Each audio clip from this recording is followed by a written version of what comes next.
नमस्कार। News observer के खास कार्यक्रम विशेष में आपका हार्दिक स्वागत है। मध्य प्रदेश में 28 विधानसभा सीटों के जो परिणाम आए और उसमें कांग्रेस को जिस तरह की जिल्लत झेलनी पड़ी है, उसे लेकर अब कांग्रेस के अंदर मतभेद शुरू हो गए हैं। कुछ नेताओं ने कमलनाथ और दिग्विजय सिंह जी से ये भी आग्रह किया है कि वे अपने अपने पदों से नैतिकता के आधार पर इस्तीफा दे दें और नए नेतृत्व को मौका दें। ये बात सीहोर से ही कांग्रेस के अखिल भारतीय जो सदस्य हैं उन्होंने यानी हरपाल ठाकुर ने ये बात उठाई है और उसके साथ ही कई अन्य नेताओं ने भी उनकी हाँ में हाँ मिलाना शुरू कर दिया है। कांग्रेस को इतनी बुरी हार की उम्मीद इस उपचुनाव में नहीं थी और जिस हिसाब से सर्वे के हिसाब से टिकट दिए गए उसे लेकर डॉक्टर गोविंद सिंह हो या बड़े अन्य नेता हों, सब यही कह रहे हैं कि अगर कांग्रेस ने टिकट वितरण थोड़ा और अच्छे से किए होते तो शायद परिणाम कुछ उलट हो सकते थे। आज इसी विषय पर चर्चा भी करेंगे और ये जानने की कोशिश करेंगे कि अब कांग्रेस में आगे क्या। चर्चा की शुरुआत करें उससे पहले मेहमानों का परिचय। बाद में अगर बीजेपी की करूं तो बीजेपी से वरिष्ठ नेता हैं, पूर्व विधायक हैं शैलेंद्र प्रधान जी, बीजेपी का पक्ष रखेंगे। कांग्रेस से कांग्रेस के वरिष्ठ नेता हैं, पूर्व महापौर हैं दीपचंद यादव जी, वो यहाँ कांग्रेस का पक्ष रखेंगे। आप दोनों का बहुत बहुत स्वागत। और सबसे पहला सवाल दीपचंद जी आपसे बनता है कि 28 उपचुनाव के जो रिजल्ट आए हैं, क्या कांग्रेस को उम्मीद थी कि यही रिजल्ट आएंगे? देखिए तिवारी, सबसे पहले तो मैं जीत के लिए भाजपा को बधाई देना चाहता हूँ और जिन भी मतदाताओं ने इसमें भाग लिया मतदान में, उन सब लोगों के लिए मैं आभार व्यक्त करना चाहता हूँ, क्योंकि लोकतंत्र में, जनतंत्र में जनता ही सर्वोपरि होती है और जनता का जो भी आदेश है वो शिरोधार्य करना चाहिए और हम भी उसको शिरोधार्य करते हैं। अब मैं ये जानना चाहूँगा कि क्या ये परिणाम इसी तरीके के आपको अपेक्षित थे? 28 में से 28 के दावे किए जा रहे थे, कमलनाथ जी ने भी यही कहा था, बाकी के अन्य नेता भी यही कह रहे थे, अब ये क्या हुआ? देखिए प्रकाश जी, मैं तो पहले भी आपके चैनल के माध्यम से बहुत से सुझाव दे चुका हूँ, अभी भी मैं ये कहता हूँ पूरी कांग्रेस को आप विश्लेषण करना चाहिए। जहाँ जो गलतियाँ हुई हैं, जहाँ कमजोरियाँ आई हैं, उन कमजोरियों को दूर करके आगे बढ़ना चाहिए, क्योंकि कांग्रेस पार्टी की स्वयं की इतनी सशक्त विचारधारा है, इतनी जो देश के एकता, अखंडता, सांप्रदायिक सद्भाव के हिसाब से जो बनी है उस पे ही चलना चाहिए। उससे अलग हट के अगर हम किसी समुदाय विशेष को, हम किसी वर्ग विशेष को, हम किसको अगर सिर्फ इसलिए कि सामने वाला भी वो बात करता है इसलिए हम उसमें पदार्पण कर दें, तो मैं समझता हूँ कि वो उचित नहीं होगा। उस परिणामों पर मैं कहता हूँ आत्मविश्लेषण करना चाहिए और जो कांग्रेस की विचारधारा है, जो कांग्रेस की नीति है, सिद्धांत है, उसको पुनः जागृत करने के लिए जनता के सामने जाना चाहिए और अपना बूथ से लेकर के पार्लियामेंट स्तर तक के सब लोगों को मजबूत करना चाहिए। जो लोग किसी तरह से अपने नाराज होकर के या उपेक्षित होकर के किसी तरह से जो एक्टिव नहीं हुए हैं, उनको सबको एक्टिव करना चाहिए।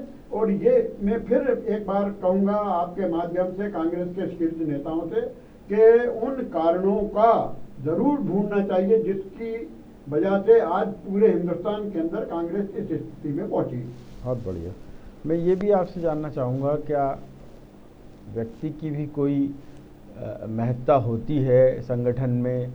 सिंधिया जी के जाने से कांग्रेस को नुकसान हुआ या फायदा हुआ? देखिए, मैं व्यक्ति की अपनी महत्ता तो होती है, व्यक्ति अपने अपने क्षेत्र में, लेकिन वो व्यक्ति किस तरह से सामाजिक सरोकार रखता है, राजनीतिक सरोकार रखता है, उस पर भी बहुत सी ज़्यादा चीज़ें डिपेंड करती हैं। मैं समझता हूँ कि सिंधिया जी हों, चाहे कमलनाथ जी हों, चाहे दिग्विजय कोई भी हों, जो भी नेता जिस क्षेत्र के अंदर आप जाइए, किसी भी क्षेत्र में जाइए, उस क्षेत्र का जो भी छत्रप होता है, जो नेता होता है, जो सबको साथ में लेके चलता है, वो जो अपनी उनकी सुख दुख में काम आता है, वो उनकी सुनते हैं लोग बाग। और मैं समझता हूँ इस मामले से कहीं ना कहीं हमारे कांग्रेस के नेताओं को फिर से इस पे पुनर्विचार करना चाहिए। मैं फिर आपके माध्यम से फिर कहूँगा कि उनको जहाँ भी अपनी गलतियाँ हुई हैं, बहुत बढ़िया बात आपने करते कही। हुए गलतियों को दूर करके उनको उन गलतियों को दूर करना चाहिए और आगे बढ़ना चाहिए। बहुत बढ़िया बात आपने कही है। बहुत कम कांग्रेसी नेता ऐसे हैं इस दौर में जो इतनी कड़वी और सही सच्चाई को जनता के सामने रखते हैं। इसके लिए वाकई आप साधुवाद के भी पात्र हैं। यहाँ मैं आपसे पूछना चाहूँगा शैलेंद्र जी कि कांग्रेस में ये जो आत्मविश्लेषण की बात कही जा रही है, दिग्विजय सिंह जी खुद उठा रहे हैं ये मांग कि अब आत्मविश्लेषण होना चाहिए। देखिए, ऐसा कहते हैं कि अगर टीम हारती है तो कप्तान जिम्मेदार होता है।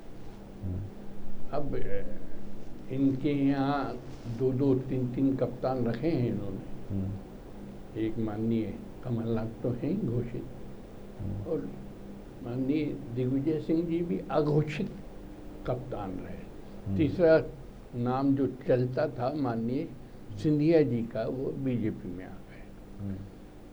अगर हमारे दीपचंद जी कह रहे थे कि नीतियाँ अच्छी हैं, अगर नीतियाँ अच्छी हैं तो फिर इसका मतलब तो यही हुआ है कि जो उसका कप्तान है वो ही डिफेक्टिव है। तो ऐसे कप्तान को, मैं सिर्फ भोपाल या मध्य प्रदेश की बात नहीं कर रहा हूँ, दिल्ली तक की बात कर रहा हूँ, ऐसे कप्तानों को अब घर बिठा देना चाहिए। जो कप्तान उस योग्य नहीं है कि वो अपनी टीम को जिता सके, उनको निश्चित ही नहीं, पर संगठन क्या व्यक्ति से चलता है या किसी से भी चल जाता है? एक सिर दो हाथ पैर हों, उन्होंने कहा नहीं यही नेता। देखिए, कप्तान के ऊपर है कि किस हाथ पैर कौन से रखे जाएं या चुने जाएं। अगर आप गलत प्लेयर्स का चयन करके खेल के मैदान में उतरोगे तो निश्चित ही आपकी हार है। नहीं, पर जिस तरीके से सिंधिया जी के बारे में ये कहा गया, वो अपने 22 विधायकों के साथ इस्तीफा देकर कांग्रेस से अलग हो गए और सीधे चुनाव मैदान में गए। ये नहीं हुआ कि चुनाव नहीं लड़ा हो किसी ने भी। 22 के 22 लोग एक तरह से त्याग की भूमिका में भी थे, एक तरीके से निष्ठा की भूमिका में भी थे कि उन्होंने अपने मालिक यानी अपने नेता के लिए अपना राजनीतिक कैरियर दांव पे लगा दिया। आपको क्या लगता है, कांग्रेस ने ये जो दावा किया था कि वो गद्दार हैं, जनता ने उसको नकार दिया? देखिए, कांग्रेस के नेता कुछ भी दावा करें, पर जमीनी हकीकत सामने आ गई। बिल्कुल। यहाँ मैं आपसे पूछना चाहूँगा दीपचंद जी कि ये जो नारा दिया था गद्दार वर्सेस आपका चमत्कार जो है कमलनाथ जी का, तो ये काम कर गया या जनता में और रोष आ गया? जो लोग पहले 2-2, 3-3 हज़ार से जीतते थे वो 50,000 से जीते हैं। देखिए प्रकाश जी, मैं अभी यही बात कहने वाला था। जिस तरह के परिणाम आए हैं और जिस तरह का मतदान हुआ और जिस तरह का मतदाता हार और जीत के बीच में अंतर रहा, ये बहुत से प्रश्नवाचक चिन्ह लगा गया है आपके सामने। इस पर विचार करने की आवश्यकता है। मैं बहुत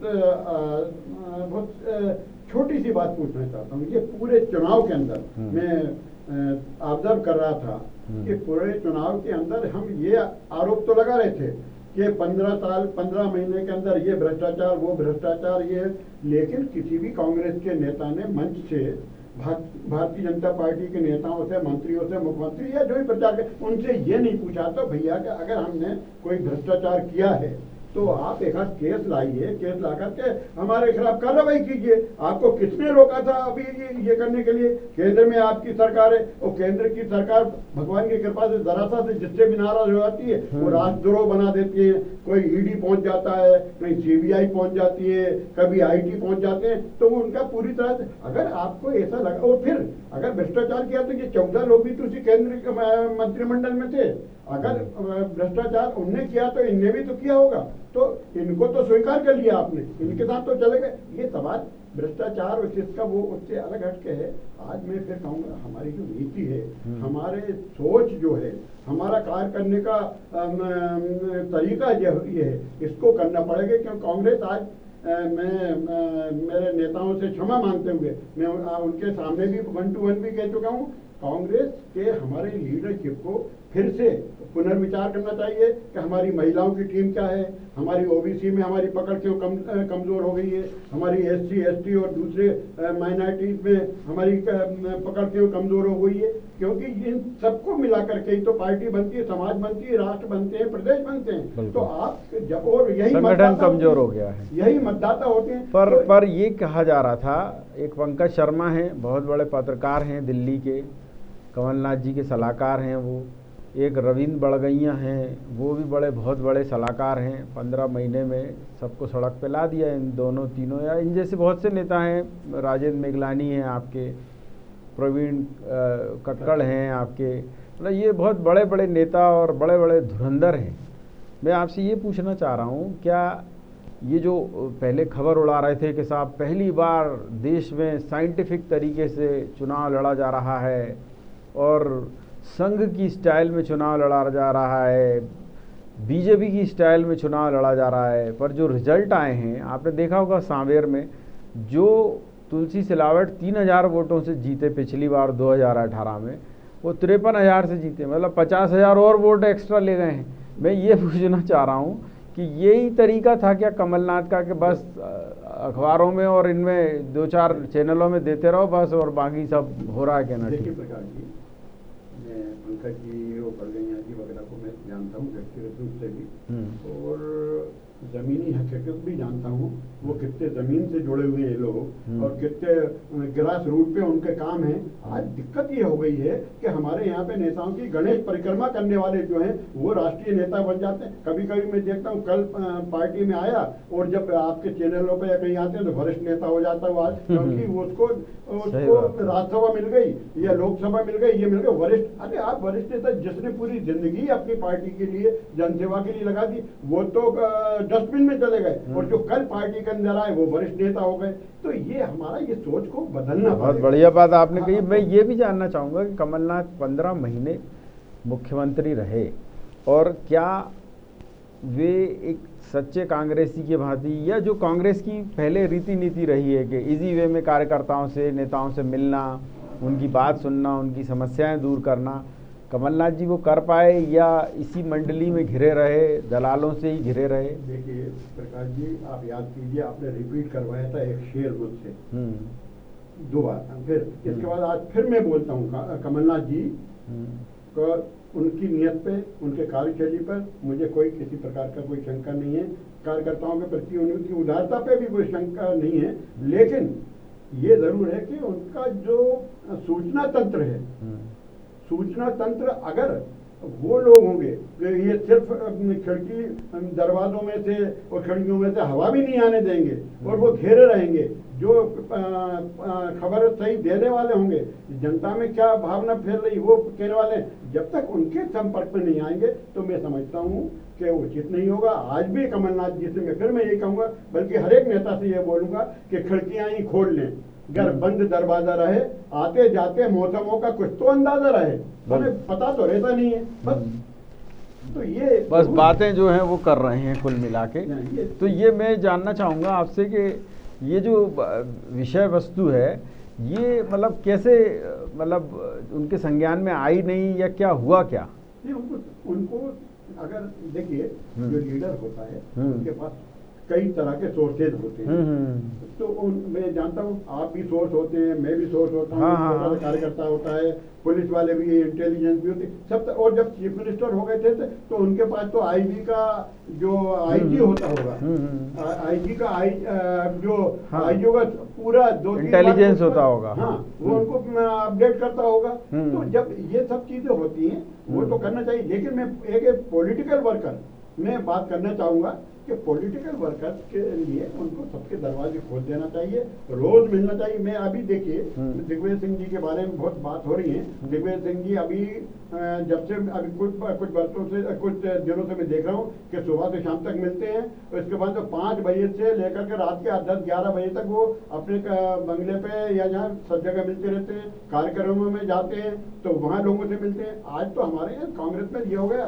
पीसीसी में कार्यक्रम होते हैं, एक दो जो बड़े लीडर जो हैं वो पहुंचे, उन्होंने भाषण दिया, चल दिए। अरे आपको जब तक उनकी जो छोटे छोटे बैठेंगे नहीं, सही है, उनको उनसे भाषण दिलवाइए, उनको सुनिए वो क्या चाहते हैं, वो क्या फील कर रहे हैं मैदान में। जब तक आपके पास फीडबैक कार्यकर्ता देगा, आपके पास ये एजेंसियां नहीं देंगी। एजेंसियां तो अपना कमर्शियल काम करती हैं, आर्थिक काम करती हैं, उनको तो पैसा मिलता है, उनके सर्वे करा रहे हैं, सर्वे कराने के लिए उनको पैसे दिए होंगे जो सर्वे कराने वाले, तो वो तो सर्वे करके तो आपको नहीं। पर ये तो इन्हीं लोगों ने कहा होगा ना, मिगलानी, कक्कड़ टाइप और बहुत से उनके साथ और नेता भी जुड़ गए आपके, जिनने कभी कोई चुनाव नहीं लड़े। ये मुझे पता नहीं। नहीं, जिन्होंने कभी चुनाव नहीं लड़े, वो जो है जिसको कहते हैं ना कि जिसे तैरना नहीं आता वो तैरना सिखा रहा है। आज तो देखिए ना, हमारा यहाँ से लेकर के ऊपर तक, सिवाय सोनिया जी, राहुल गांधी या और ये लोग, इनको छोड़ दें, ये जनता से चुन के सीधे आ रहे हैं, उनको छोड़ दें।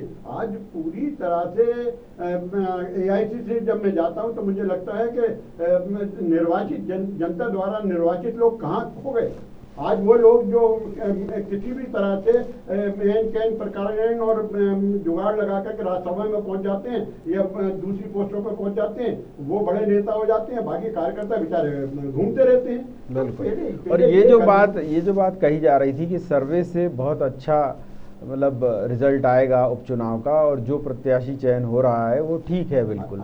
इस बात का विरोध किया है डॉक्टर गोविंद सिंह ने, और जो व्यक्ति 6-7 बार से विधायक हो, मंत्री रहा हो, वो ही इसका विरोध कर रहे हैं। प्रकाश जी, एक नाम आप भी जानते हैं, पूरा हिंदुस्तान जानता है। वो कभी सर्वे करता है जनता दल यूनाइटेड के लिए, वही करने लगता है बीजेपी के लिए, वही जाकर के पंजाब में कांग्रेस के लिए करने लगता है, वही कभी कांग्रेस का एडवाइजर हो जाता है, वही कांग्रेस छोड़ करके फिर कहीं चला जाता है। तो वो एक आदमी ही अगर सब कुछ करना है तो उसको सब पूरी पॉलिटिकल पार्टी को मिल करके उसी को बना देना चाहिए कि भैया। नहीं, यही बात डॉक्टर गोविंद सिंह ने भी कही कि भाई सर्वे के आधार पर नहीं, आपको कार्यकर्ताओं के काम को भी देखना चाहिए था।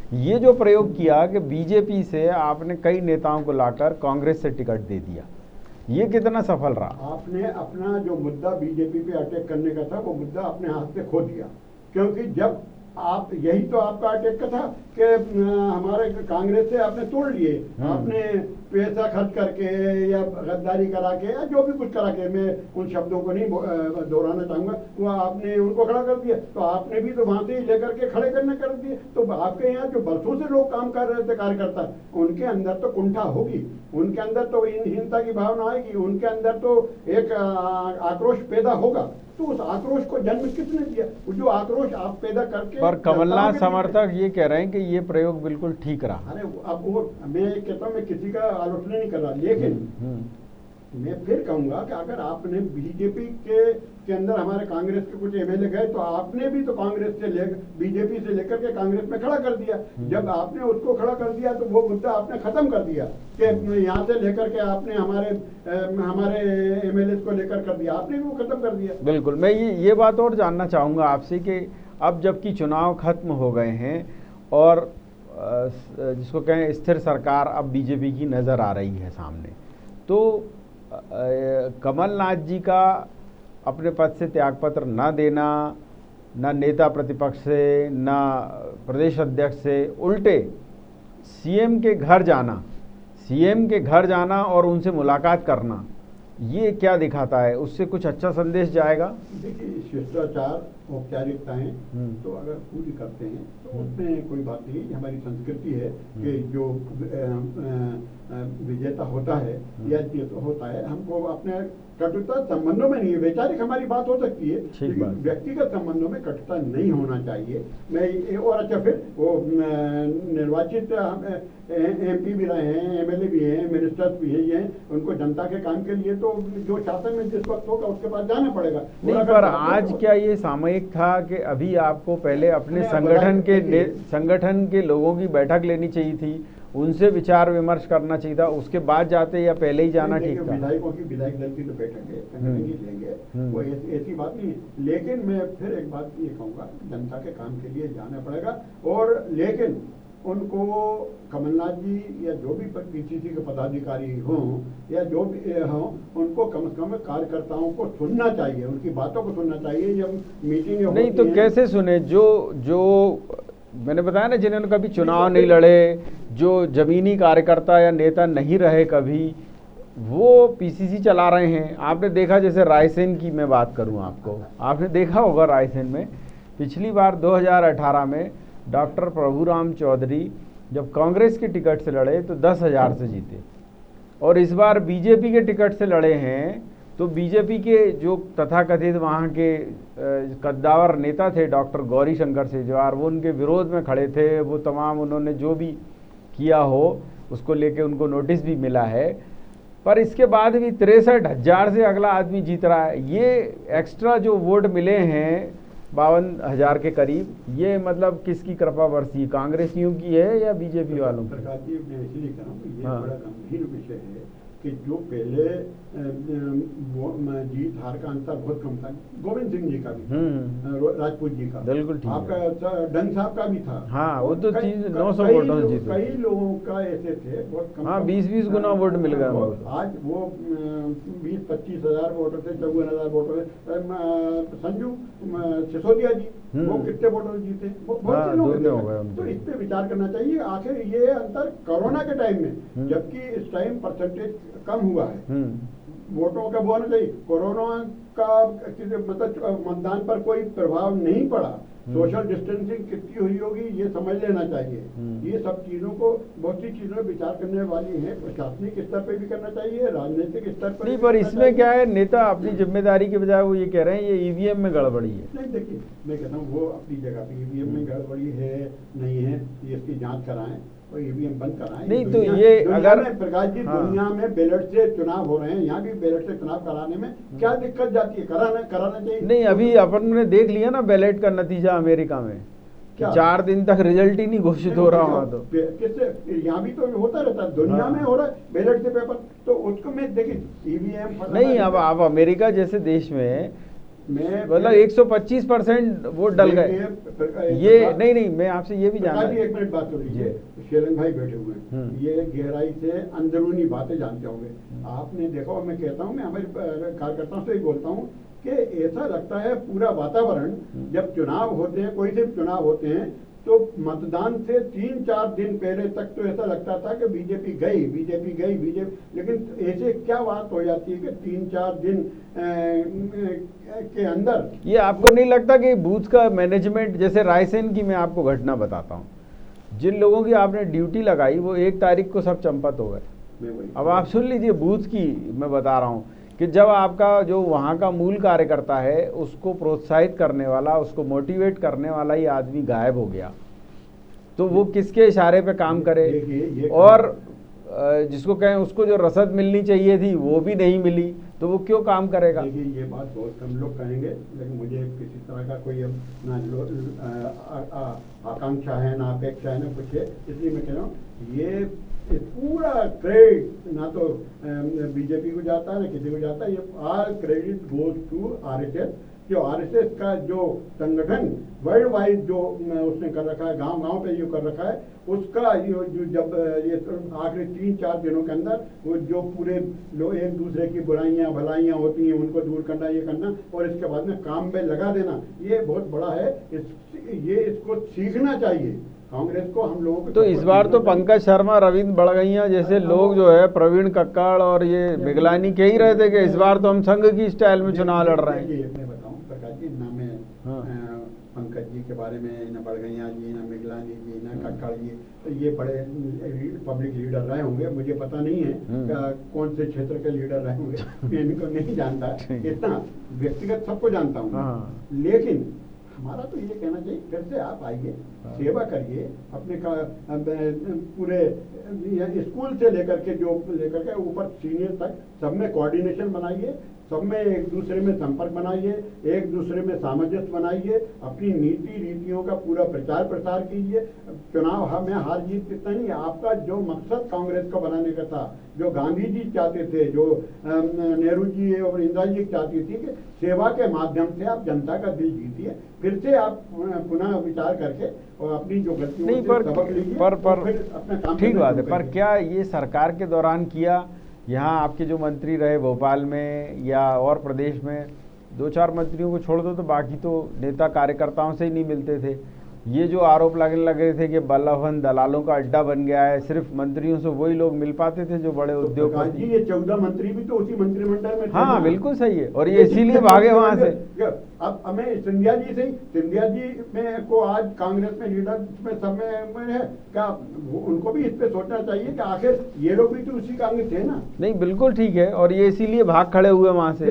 तो अब ये लोग तो वहां से भाग आए, पर अब जो बचे हैं कांग्रेसी, उनके लिए क्या करना चाहिए रोकने के लिए? अब तो देखिए, उनको सेवा करना चाहिए, सब कार्यकर्ताओं को सांस में लेकर के जनता की लड़ाई लड़ना चाहिए, विकास का सोचना चाहिए। और कमलनाथ जी की चक्की का क्या करें? वो कहते थे बारीक पीसती है बहुत ज्यादा। देखिए, उन सबको, मैं तो सबके बारे में कहता हूँ, कमलनाथ जी, दिग्विजय सिंह जी, सबको फिर से सबका अपना फिर से चक्की चलाना चाहिए। आप देखिए, कई बार हम किसी फौज चढ़ाई करती है, हार जाती है, लेकिन फिर से अपनी फौज को इकट्ठा करते हैं और फिर लड़ाई करने के लिए तैयार हो जाते हैं। तो हमने कई हमारे इतिहास में ऐसे उदाहरण मिलते हैं। और आज तो देखिए, अच्छा, ये चक्की वाली क्या दंभोक्ति थी या ऐसे ही जुमला था, ये क्या था? ये प्रकाश जी, मैं एक बात, आपका भी शैलन जी ने दिल्ली की भी बात की थी, मैं आपसे एक बात करना चाहता हूँ।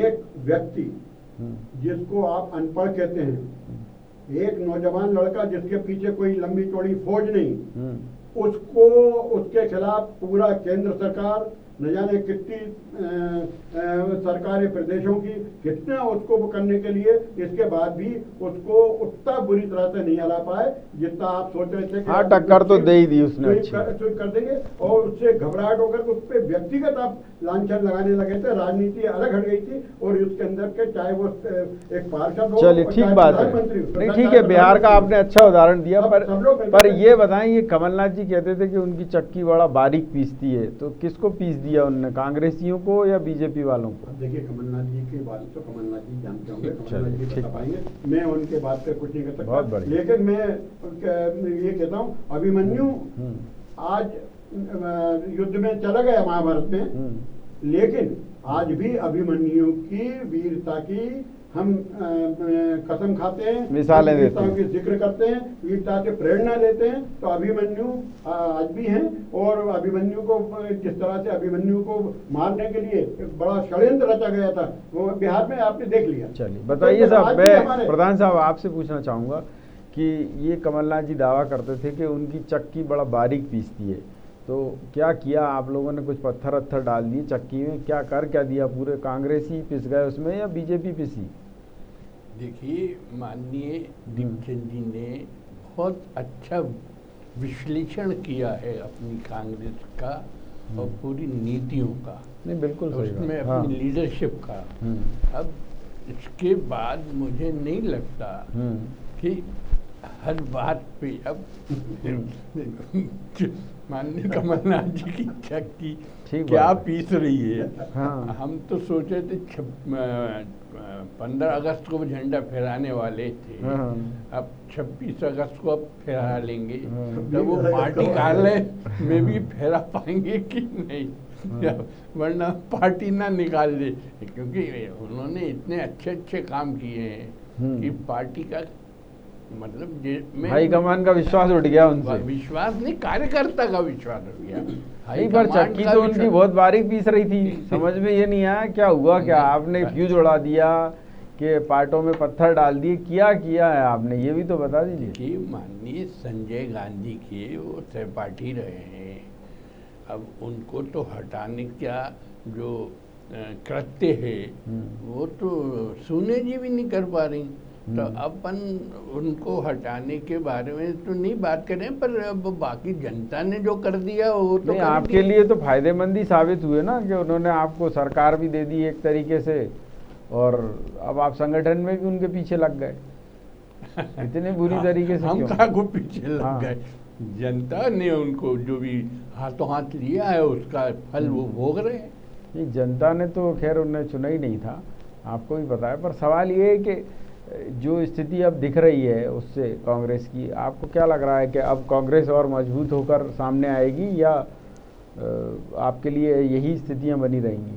देखिए, कांग्रेस तो बहुत मजबूत होके आई है, तभी तो हम लोग निरंतर बिहार भी जीत रहे हैं, और यहाँ पे भी हम जीत रहे हैं, वरना मौजूद नहीं होती तो हम लोग थोड़ी जीत पाते। बिल्कुल, बताइए साहब दीपचंद। बिहार में तो मैं आरजेडी से कम ही सीटें मिली हैं बीजेपी को, इसलिए आप ताली बजाओ। अरे आपकी क्या होगी हाल? मेरी बात नहीं, मैं इसलिए हाँ, मैंने ठीक है। अभिमन्यु का जो उदाहरण दिया था वो तेजस्वी के लिए दिया था आप, ठीक है।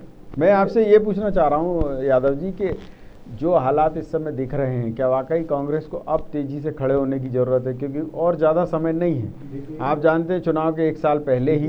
प्रकाश जी, मैं आज कहता हूँ कि राष्ट्र की, प्रदेश के साथ साथ राष्ट्र की और संपूर्ण हिंदुस्तान के लोगों की और लोकतंत्र की आवश्यकता है कि कांग्रेस पार्टी फिर से अपने पुराने वजूद पर आए और फिर से खड़ी हो और आकर के, लेकिन ये नहीं, पर कैसे खड़ी होगी अगर आप जैसे नेताओं की सलाह नहीं ली जाएगी, माणक अग्रवाल जैसे नेताओं को घर पे बिठा दिया जाएगा। सुन तो लीजिए, मैं जो पूछना चाह रहा हूँ वो मौका किसको दिया जाएगा कि लगे ये मिगलानी, ये कक्कड़, ये टीआई था पुराना, ये फलाना था, सब दुनिया भर के मतलब घपले घोटाले भी हो रहे हैं, सब कुछ हो रहा है, उसके बाद भी कमान उन्हीं को दी जा रही है। तो आप लोगों को तो पूछा ही नहीं, आपको क्या जिम्मेदारी दी थी इस बार?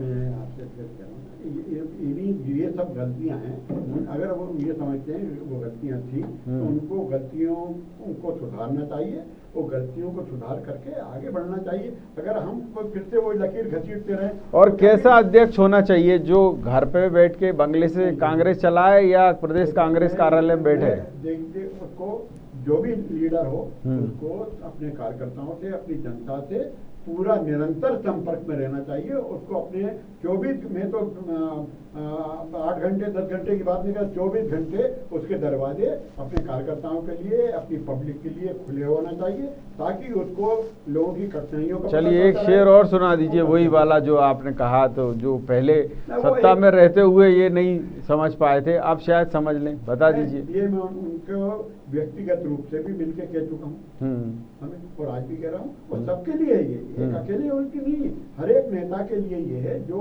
सिर्फ अपने गणेश परिक्रमा करने वालों से घिरा रहता है। उन सबके लिए ये कि खिड़कियां ही खोल लें, अगर बंद दरवाजा रहे, आते जाते मौसमों का कुछ तो अंदाजा रहे। बहुत बढ़िया, और इसी शेर के साथ हम इस चर्चा को यहाँ विराम देते हैं। और जैसी बात दीपचंद जी जैसे बेबाक कांग्रेसी नेता ने कही है, वही शायद कांग्रेस के लिए अभी आवश्यक है। न्यूज़ ऑब्जर्वर के खास कार्यक्रम विशेष में इतना ही, लेकिन यहाँ बेबाक खबरें निरंतर जारी रही। आप देखते रहिए न्यूज़ ऑब्जर्वर यानी सब खबर।